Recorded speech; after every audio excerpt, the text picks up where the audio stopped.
بسم الله الرحمن الرحيم. السلام عليكم ورحمة الله وبركاته. الحمد لله رب العالمين، والصلاة والسلام على أشرف الأنبياء والمرسلين وعلى آله وصحبه أجمعين.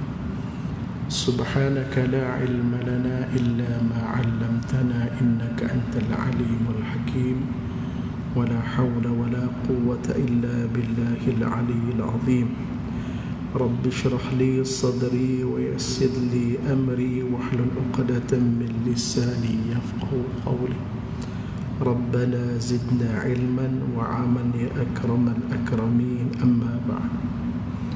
Tuan-tuan, puan-puan, sedang hadirat para jamaah yang dirahmati Allah Subhanahu wa taala sekalian. Alhamdulillah, pada malam ini kita dapat menyambung kembali siri kuliah maghrib kita di masjid yang penuh barakah ini, Masjid Negara. Mudah-mudahan kita semua akan diberkati oleh Allah Subhanahu wa taala dan diberikan kejayaan di dunia maupun di akhirat. Memulakan siri kuliah pada malam ini, suka saya menarik perhatian tuan-tuan dan puan-puan semua berkenaan dengan semangat Ramadan. Semangat Ramadan. Alhamdulillah, kita merafakkan kesyukuran yang tak terhingga kepada pencipta kita Allah Subhanahu wa taala yang memberi peluang kepada kita untuk menyempurnakan puasa Ramadan baru-baru ini. Puasa Ramadan perlu diingat bukan sekadar puasa, ia merupakan rukun ketiga umat Islam selepas daripada syahadah dan juga bersalat. Rukun ketiga, maknanya kalau rukun ni kita tidak sempurna, agak gelap sekilah masa depan kita di akhirat nanti. Namun dengan keampunan, kerahmatan Allah Subhanahu wa taala, kita dapat menyempurnakan puasa Ramadan baru-baru ini dan mudah-mudahan kita tergolong dalam golongan orang yang berjaya, yang disebut sebagai muttaqin, lepasan graduan Ramadan yang berjaya, insya-Allah. Namun ada satu perkara yang kadang-kadang bermain di fikiran kita. Apa nak jadi lepas Ramadan ni? Apa kita nak buat dengan Ramadan ni? Ulama kita tulis disebut madza ba'da Ramadan. Ulama kita pun terfikir sebagaimana kita juga terfikir madza ba'da Ramadan. Dia ulama kita karang, ada karang kitab, ada karang articles berkenaan dengan apa yang seharusnya selepas daripada Ramadan. Okay. Kerana apa? Kenapa pentingnya madza ba'da Ramadan ni? Kerana dua perkara. Pertama, semangat selepas bulan Ramadan tak sama dengan Ramadan. Kebaikan di bulan Ramadan tak sama dengan Ramadan. Rahmat Allah Ta'ala, keampunan seserba-serbi di bulan-bulan lain tidak dapat menyamai di bulan Ramadan. Tambahan, Ramadan ada malam Lailatul Qadar. Itu satu. Yang kedua, masalah kedua ialah masalah kita manusia ni. Al-ma'lumlah kita manusia ni berbeza dengan Nabi alaihi wassalatu wassalam, berbeza dengan para sahabat. Al-ma'lumlah kita manusia ni, dia ada semangat naik turun dia. Tak boleh selama-lamanya, sehebat mana manusia pun dia tidak akan selama-lamanya bersemangat. Ada waktunya kita panggil down, ada waktu dia tidak bersemangat.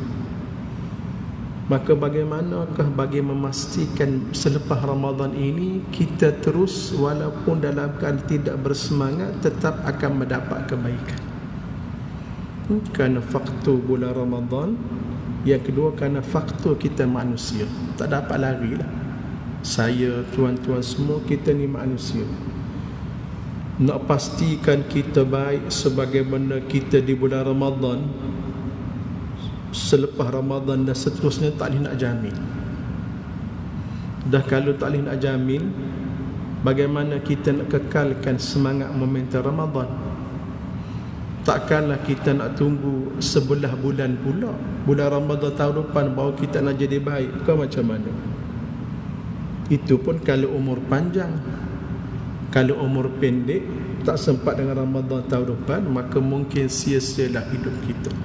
Maka ulama kita mengkaji, memberi semangat, menggalakkan, membuka ruang kepada kita agar kita ni terus menjadi orang yang baik, terus bersemangat dalam melaksanakan perkara-perkara kebaikan.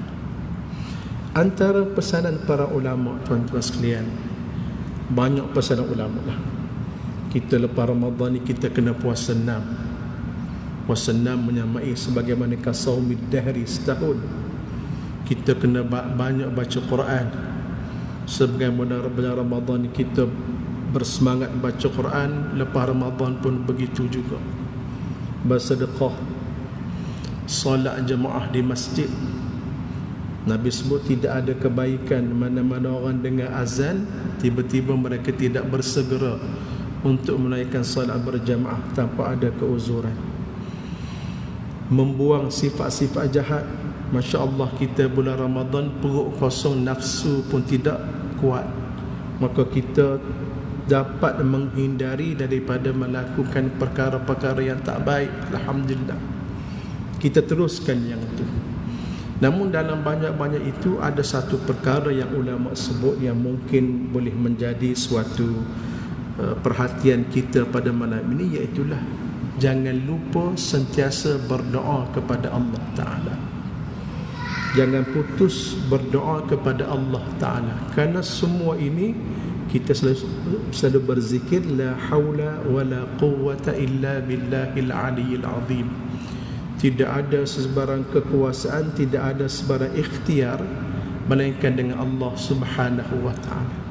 Maka kita kena sentiasa bergantung, yakni sentiasa berdoa kepada Allah Subhanahu wa Ta'ala. Berdoa walaupun kita tidak bersemangat, walaupun kita tak mampu nak laksanakan kebaikan sebagaimana di bulan Ramadan, dan kadang-kadang jiwa kita ni banyak nafsu, banyak kadang-kadang melakukan maksiat, kita sentiasa berdoa kepada Allah Subhanahu wa Ta'ala. Tuan-tuan dan puan-puan, mengapa kita perlu berdoa? Berdoa kerana ia merupakan intipati kehidupan kita di dunia ini. Antara tujuan Allah Ta'ala utuskan kita ke dunia ini, Allah Ta'ala lahirkan kita ke dunia ini bukan nak main-main, bukan nak berhiburan, bukan semata-mata nak bekerja daripada pagi sampai petang. Tapi sebenarnya ada dua perkara. Pertama, kita kena beribadah kepada Allah Ta'ala. Yang kedua, kita kena berdoa kepada Allah Ta'ala. Berdoa merupakan salah satu daripada tujuan hidup. Buktinya firman Allah Subhanahu wa Ta'ala, kita baca paling kurang sehari 5 kali. Kalau paling banyak mungkin 17 kali, dan mungkin sampai berapa kali. Allah, surah Fatihah, a'udzu billahi minasyaitonir rajim, iyyaka na'budu wa iyyaka nasta'in. Hanya senya kepada Allah kami beribadah, hanya senya kepada Allah Ta'ala kami memohon pertolongan. Ayat ini pendek, tapi kefahamannya begitu mendalam. Pertama, beribadah dan minta pertolongan hanya kepada Allah Ta'ala. Satu. Yang kedua, kepada Allah Ta'ala ni dua kali je kita kena buat. Pertama, beribadah. Yang kedua, kena berdoa kepada Allah. Beribadah maksudnya daripada pagi sampai pagi esok, semua perkara kita mengharapkan keridhaan Allah Subhanahu wa Ta'ala. Itu maksud ibadah. Jangan merupakan salah silap faham kalau kita merasakan ibadah ini bila kita datang ke masjid. Salah kalau kita merasakan ibadah ini untuk bila kita sembahyang berjemaah. Salah bila kita merasakan ibadahnya hanya terikat dengan masa dan keadaan sahaja. Ibadah mesti 24 hours. Sebab itulah para ulama kita membahagikan ada ibadah khusus dan ada ibadah yang umum. Ibadah khusus yang kita panggil sebagai ibadah salat, berzikir, baca Quran dan sebagainya. Yang ni tak banyak dari segi waktu dia seharian, tapi paling banyak ibadah umum.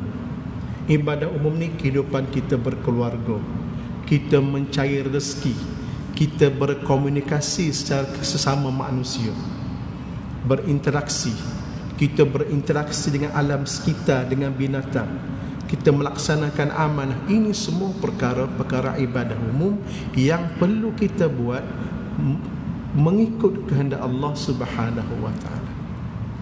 Amatlah malam, amatlah rugi tiba-tiba dalam perkara-perkara ibadah umum kita buat mengikut kehendak nafsu kita.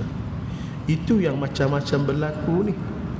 Contoh macam di office, kita panggil toxic environment, kita panggil budaya Tai Chi. Bukan Tai Chi senaman Cina tu, tidak.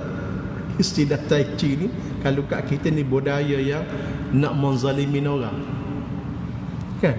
Budaya curi tulang. Ini semua perkara-perkara berlaku apabila seseorang lupa bahawa sehidup dia ini di luar daripada salat masjid juga mesti pastikan mengikut kehendak Allah Subhanahu wa taala.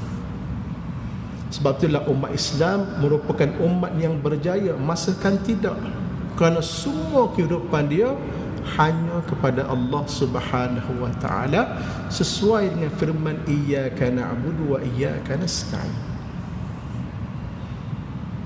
Lantaran itulah, dan kalau tuan-tuan tengok dalam surah Al-Baqarah, dalam ayat berkenaan dengan puasa 180 lebih ayat dan ayat berkenaan dengan puasa, bermula dengan ya ayyuhalladzina amanu kutiba alaikumusiyam dan seterusnya. Dalam 4-5 ayat bila Allah Ta'ala menyebut tentang puasa, tiba-tiba di tengah Allah Ta'ala mencela, diselangi ayat-ayat berkenaan dengan hukum hakam berpuasa, diselangi dengan ayat minta doa yang berbunyi a'udzubillahi minasyaitonirrajim wa idza sa'alaka 'ibadi 'anni fa inni qarib ujibu da'watad da'i idza da'an falyastajibu li wal yu'minu bi la'allahum yarshudun. Ayat ni kalau kita buka Quran surah Baqarah ayat 180 lebih itu, apabila dia duduk berada kedudukan dia di antara ayat-ayat yang menceritakan tentang hukum hakam berpuasa. Para ulama kita membahaskan mengapa Allah Ta'ala hikmah letakkan ayat berdoa di celah-celah, diselangi di pertengahan ayat berpuasa. Antara ulama kita menyebut ialah bahawasanya nak beritahu kepada kita ialah doa juga merupakan suatu perkara penting yang patut kita laksanakan ketika berdoa ketika berpuasa di bulan Ramadan. Wa idza sa'alaka 'ibadi 'anni fa inni qarib. Apabila hamba-Ku bertanya tentang aku, beritahu wahai Muhammad, aku ni dekat dengan mereka. Cara Allah Ta'ala nak memujuk kita, nak memauk kita supaya sentiasa berdoa kepada Allah. Ayat lembut dia panggil, ayat memujuk. Bila hamba-Ku mencari aku ni wahai Muhammad, kamu beritahu kepada hamba-hamba-Ku, kepada manusia, inni qarib, aku ni dekat. Dan aku ni, Tuhan kata satu daripada tanggungjawab aku, ujibu da'watad da'i idza da'an. Aku akan memakbulkan doa orang yang berdoa apabila dia berdoa kepada aku. Kalau orang belajar bahasa Arab, dia tahu ayat ni macam terbalik sikit. Sepatutnya dia panggil ayat bersyarat, uslubus syarti. Orang bahasa Arab dia tahu, dia patut bubuh kena idza terdepan. Apabila hamba berdoa kepada aku, aku akan memakbulkan doa dia. Tapi tak Tuhan terbalikkan. Tuhan bagi jawapan dulu, muqaddimah duduk di belakang. Ujibu da'watad da'i idza da'an. Aku akan memakbulkan doa orang yang berdoa. Seseolah Tuhan nak beritahu, Tuhan ya Allah Ta'ala terlalu, kalau kita boleh sebut, mengharapkan rintihan hamba dia kepada dia. Rintihan hamba dia kepada dia. Sebab itulah kita perlu merintih kepada Allah Subhanahu wa ta'ala. Hingga Sayyidina Umar Al-Khattab radhiyallahu anhu pernah menyebut, aku tidak bimbang kalau Allah Ta'ala tidak makbulkan doa aku, tapi aku bimbang tiba-tiba aku ditimpa sifat malas untuk berdoa kepada Allah. Kata Sayyidina Umar, aku tak bimbang. Aku minta itu, aku doa ni, aku doa itu, aku doa ni, tiba-tiba Tuhan tak makbul, tak ada masalah, kerana pasti ada kebaikan. Dalam hadis lain menyebut, kalau kita berdoa tidak dimakbulkan doa ni, di akhirat kelak semua doa kita Allah Ta'ala akan bagi dengan ganjaran yang berlipat kali ganda. Tak ada masalah. Tapi aku bimbang, akak tangan pun malas. Cuba kita perhati kita sehari-hari. Daripada pagi sampai malam ni, berapa kali kita angkat berdoa kepada Allah Ta'ala? Mungkin sekali, mungkin 3 kali, mungkin 5 kali, dan mungkin tak ada, tak pernah. Agak-agaklah kalau kita ni tidak memohon kepada Allah Ta'ala, apakah gelaran status hamba yang patut diberikan kepada kita? Pasti hamba yang sombong. Allahu yaghdabu in tarakta su'alahu wa bunayya adama in sa'altahu yaghdabu.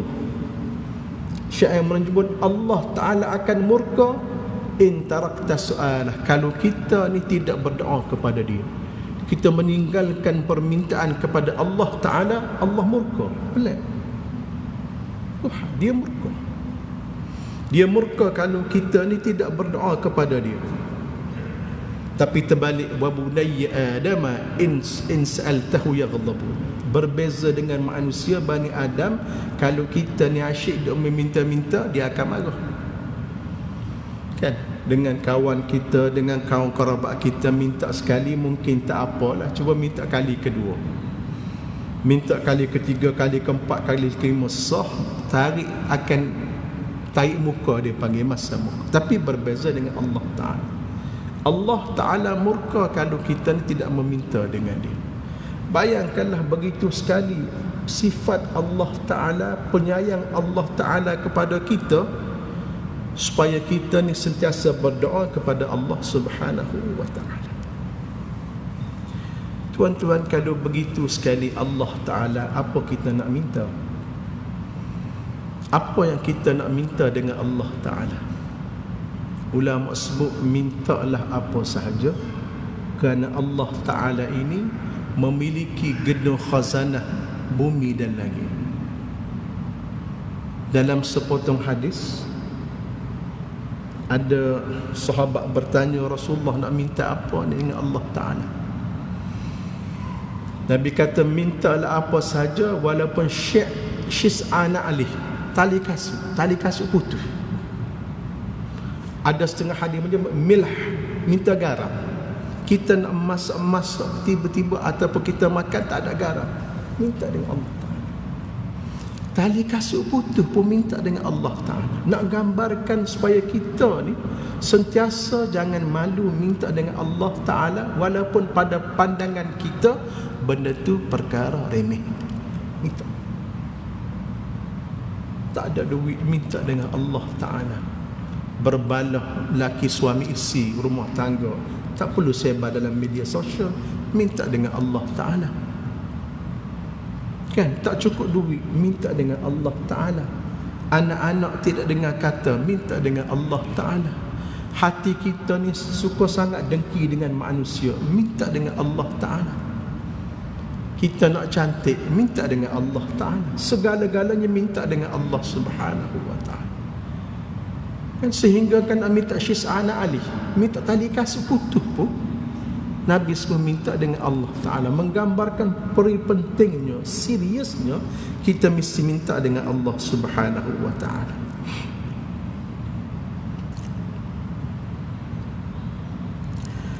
dalam sepotong hadis. Membaca hadis ni.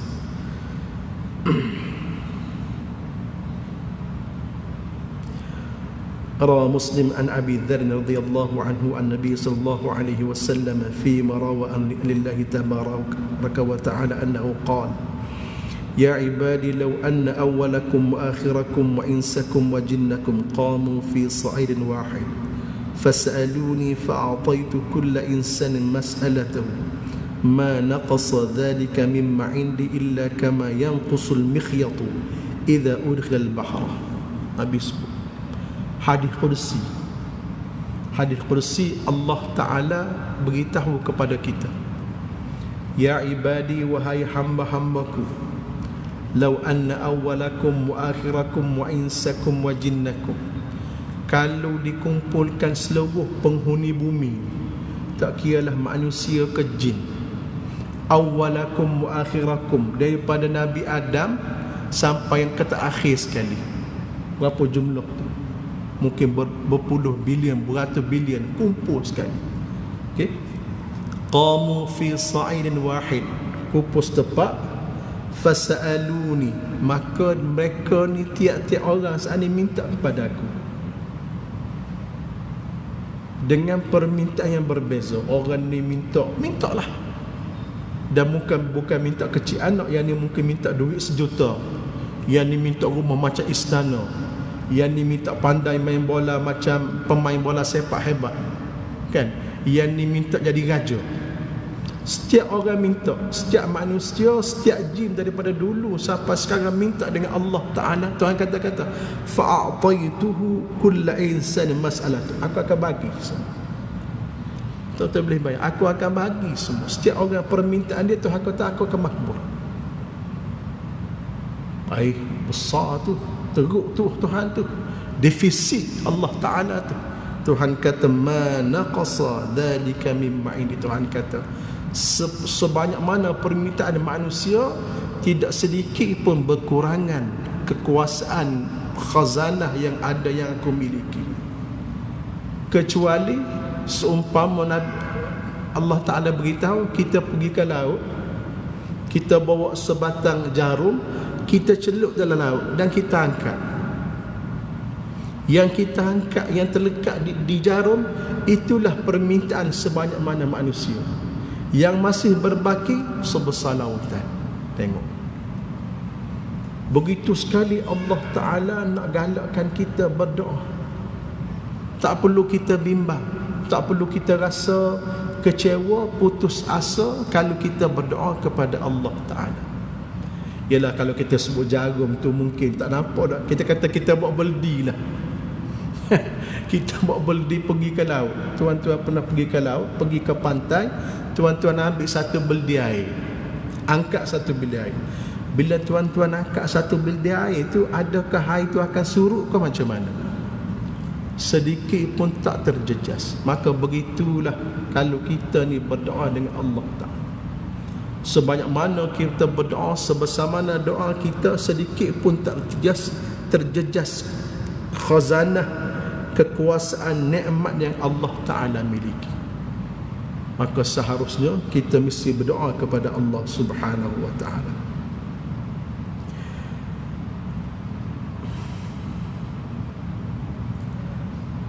Ada satu perkara yang berkenaan dengan doa ni,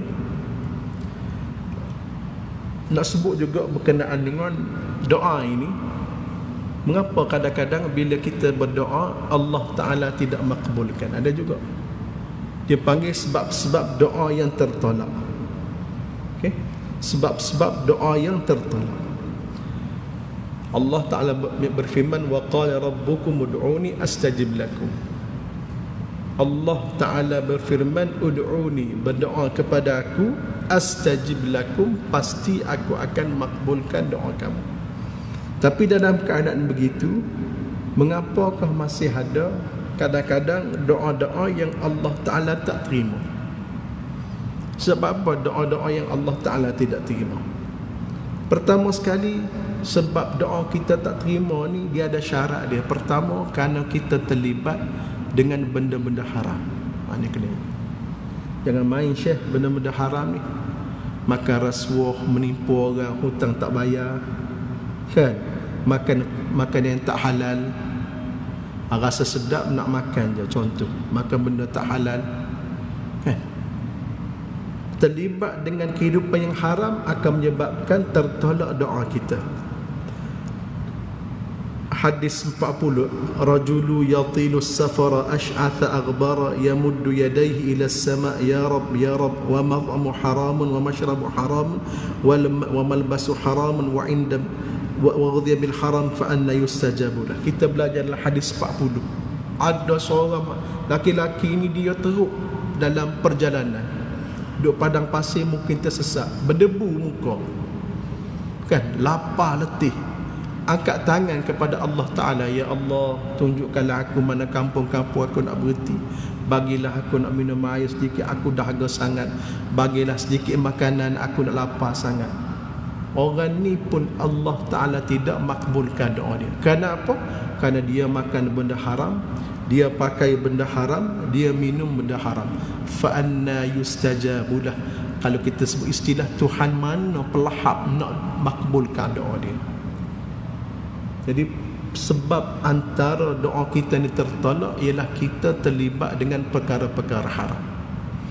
Jangan sekali-kali kita terlibat dengan perkara haram. Perbankan Islam ada, kita tetap dengan perbankan riba. Takaful Islam ada, kita tetap tertarik dengan insurans konvensional. Ini semua benda-benda yang boleh menyebabkan doa kita tertolak. Patutlah kita berdoa pun tak makbul rupa-rupa kerana terlibat dengan kehidupan yang haram. Wal'iyadz billahi min dzalik. Yang kedua, sebab juga antara doa-doa tertolak ialah kita mendoakan dengan perkara buruk, perkara dosa dan perkara mungkar. Tak boleh kita marah pada seseorang, ya Allah, kan, celakalah orang tu, tak boleh. Yahudi tak apalah, memang jahat semua, ulama kata boleh, kan? Kita sedikit berlanggar aksiden kereta tepi jalan ataupun orang lintas kita marah, ya Allah, tak boleh. Ni tertolak.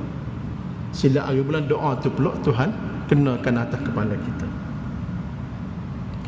Yang ketiga, kita berdoa untuk memutuskan silaturahim. Ni pun bahaya juga, kerana kita benci dengan kaum kerabat kita, ada benda kita tak suka dengan adik-beradik kita, kita doakan sesuatu yang menyebabkan terputus silaturahim, dosa besar orang buat dalam bumi. Ya Allah, bagilah adik-beradik kita ni biar miskin semiskin-miskinnya. Tak boleh. Ini doa yang tertolak oleh Allah Subhanahu wa ta'ala.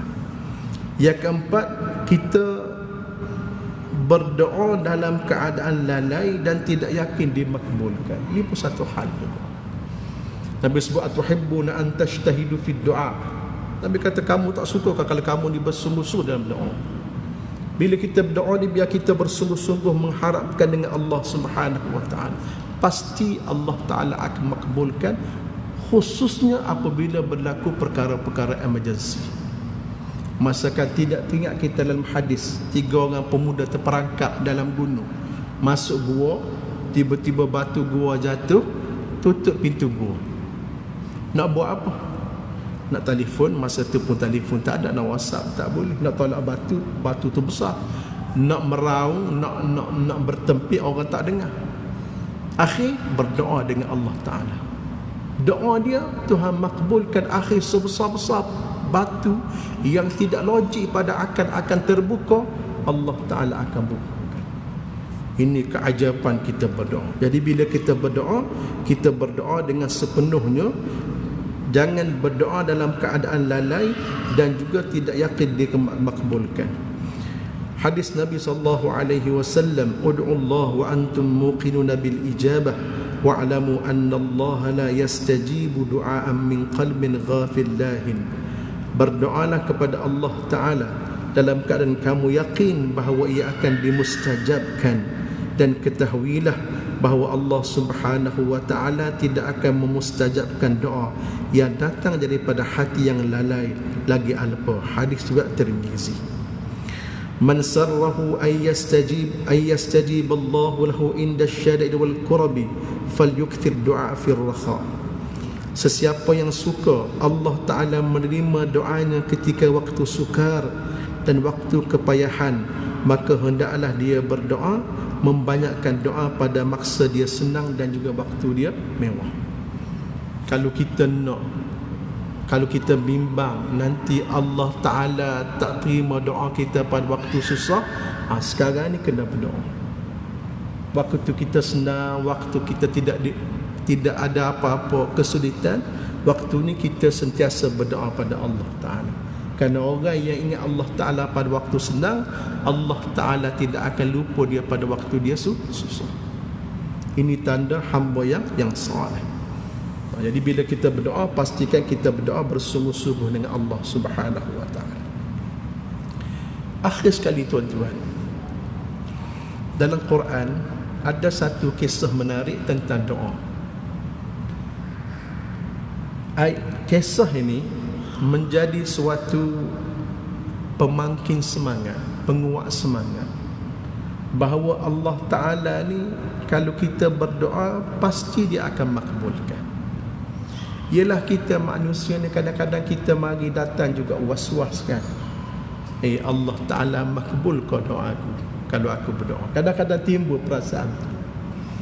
Maka Allah Ta'ala buat mari dalam Quran kisah yang memberi suatu semangat, keyakinan kepada kita Allah Ta'ala ni akan makbulkan doa kita.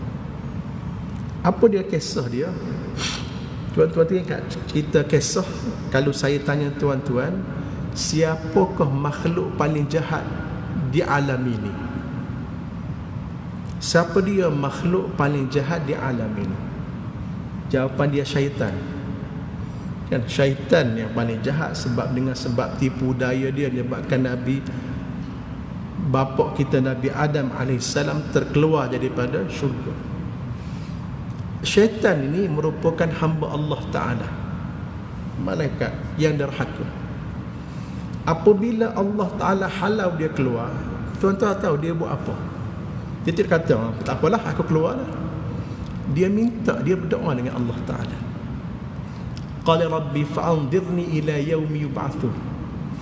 Syaitan dia berdoa, dia minta, ya Allah, panjangkan umur aku sampai hari kiamat. Lebih kurang gitu maksud. Ulama kita menyebut dua perkara di sini. Pertama sekali, dan Tuhan sebut qala fa'anzirni qala fa innaka minal munzari ila yaumil waqtil ma'lum. Tuhan kata, ya, aku makbulkan permintaan kamu, aku akan tangguhkan umur kamu sampai hari kiamat. Di sini ada dua pengajaran kita dapat. Pertama sekali, syaitan pun berdoa. Syaitan berdoa dan Tuhan makbul permintaan dia. Takkanlah kita ni hamba Allah Ta'ala yang duduk solat, tiba-tiba Tuhan tidak makbulkan permintaan kita. Syaitan berdoa. Yang kedua, syaitan dia tahu, walaupun jahat-jahat dia tahu Allah Ta'ala ini Tuhan yang Ar-Rahman Ar-Rahim, Tuhan yang memakbulkan doa. Sebab tu dia berdoa. Dan dia tahu Tuhan akan makbulkan permintaan dia. Tuhan kata qala fa innaka minal munzirin ila yaumil waqtil ma'lum. Ya, aku akan tangguhkan kamu mati sampai pada waktu yang tertentu. Dia berdoa. Kerana syaitan tahu Allah Ta'ala ini memang sifat dia suka didoa dan dia akan makbulkan doa dia. Kisah ini memberi pengajaran kepada kita tuan-tuan. Kalau syaitan pun berdoa, mengapa kita malah berdoa? Kalau syaitan pun Allah Ta'ala makbulkan doanya, apatah lagi kita hamba yang lemah, yang sentiasa beriman mengharapkan Allah Subhanahu wa ta'ala. Mudah-mudahan kita semua tuan-tuan sekalian menjadi hamba yang suka berdoa. Aqulu qawli hadha wa astaghfirullahal azim li lakum.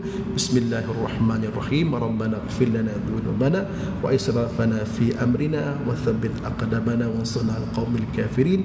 Allahumma faqihna fid din wa 'allimna at-ta'wil. Rabbana atina fid dunya hasanah wa fil akhirati hasanatan wa qina 'adzaban nar. Wa sallallahu ala Muhammadin wa ala alihi wa sahbihi wa baraka wa sallam. Walhamdulillahi rabbil alamin. Assalamualaikum warahmatullahi wabarakatuh.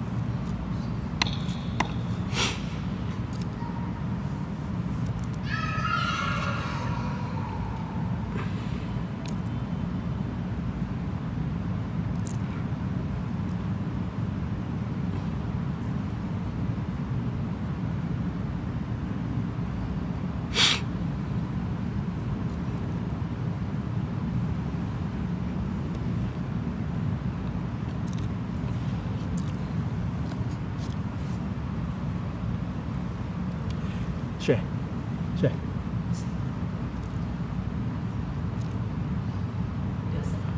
Main kat sini. Main kat ni. Pijak tekan pijak buaya tu. Main sini.